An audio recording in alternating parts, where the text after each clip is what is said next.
Hello बच्चों। तो आज हम जानेंगे कि पवन जो है वो किसे कहा जाता है। तो आपने देखा होगा उच्च दाब का क्षेत्र से निम्न दाब की क्षेत्र की ओर वायु की जो गति होती है उसे हम पवन कहते हैं। तो पवन को आपने काम करते हुए देखा होगा, कई बार आपने देखा होगा कि सड़क पर ढेर सारी पत्तियां पड़ी हुई हैं और वो एकदम से हवा चली और वो उड़ने लगी। ऐसे कई बार आपने देखा होगा कि धूल का बवंडर बना और काफ़ी सारे धूल के कण जो हैं वो एक स्थान से और दूसरे स्थान पर उड़ करके चले गए। ऐसे ही कभी कभी आपने बारिश के समय में देखा होगा कि आप छतरी लेकर के जा रहे हैं और हवा इतनी तेज है कि आपको छतरी लेकर के चलना भी मुश्किल हो रहा है। तो जब आपको हवा जब इतनी परेशानी या प्रॉब्लम्स दे सकती है, इतने तरीके से आप हवा को अलग अलग रूप हवा के देखते हैं, ऑब्जर्व करते होंगे, आपके साथ में घटना घटी भी होगी। तो ये सब हम इसको क्या बोलते हैं, ये पवन के ही एक रूप हैं।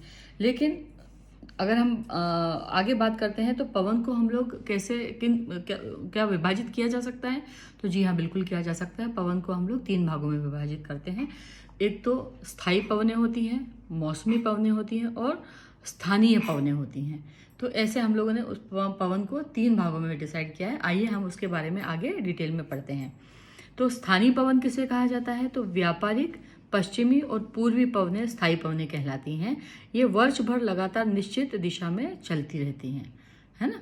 ये निश्चित दिशा में चलने वाली पवनों को क्या कहा जाता है, स्थायी पवन कहा जाता है। आपने देखा होगा हवा हमेशा पश्चिम से पूर्व की ओर बहती है, पूर्व पश्चिम हवा बहती, पश्चिम से पूर्व की ओर हवा बहती है। तो ये हमेशा इस पवन को क्या कहा जाएगा, स्थानीय पवन कहा जाएगा।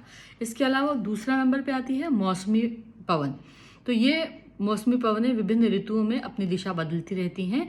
उदाहरण के लिए दक्षिण भारत में जब आपने देखा होगा, दक्षिण भारत में उदाहरण के लिए आपने देखा होगा कि भारत में जब मानसूनी पवनें आती हैं, तो मानसूनी पवनें आती हैं तो मानसून कहाँ से आता है, हमारे यहाँ पे समुद्र की दिशा से आता है। और समुद्र कहाँ पर है, हमारे यहाँ पे दक्षिण भाग में है हमारे पास में। तो आपने देखा होगा कि ज़्यादातर आपने देखा होगा मानसून आ गया तो केरल में मानसून आ गया। अब वो बंगाल के इधर कलकत्ता की तरफ या अपन 7 सिस्टर्स जो हमारे राज्य है उसकी तरफ अगर बात करते हैं तो वहाँ पर बंगाल की खाड़ी से मानसून आता है।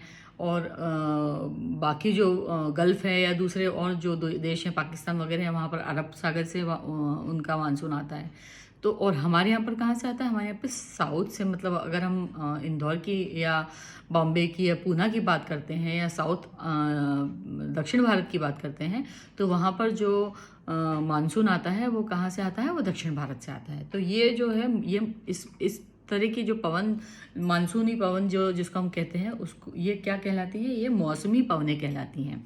अब स्थानीय पवनें क्या हैं, तो ये पवन छोटे से क्षेत्र में वर्ष या दिन के किसी विशेष समय में चलती हैं। उदाहरण के लिए स्थल एवं समुद्री समीर। आप जब समुद्र के किनारे खड़े होंगे तो आपने देखा होगा कि बहुत अच्छी ठंडी हवा एकदम से झोंका आपके पास में आया, तो वो समुद्री समीर कहलाती है। क्या भारत के उत्तरी क्षेत्र में गर्म और शुष्क स्थानीय पवन आपको याद है, जब आपने देखा, आपको बोला अरे लू चल रही है, एकदम से गर्म हवा की लपट उठती है गर्मी में और हमको एकदम गर्म झोंके का एहसास होता है, तो उसको, वो भी स्थानीय पवन है और उसको हम लोग स्थानीय पवनों के नाम से जानते हैं। यानी समुद्र के किनारे लगने वाली पवन समुद्री पवन, और लू जो हमारे क्षेत्र में चलने वाली लू, उसको हम लोग स्थानीय पवन कहते हैं।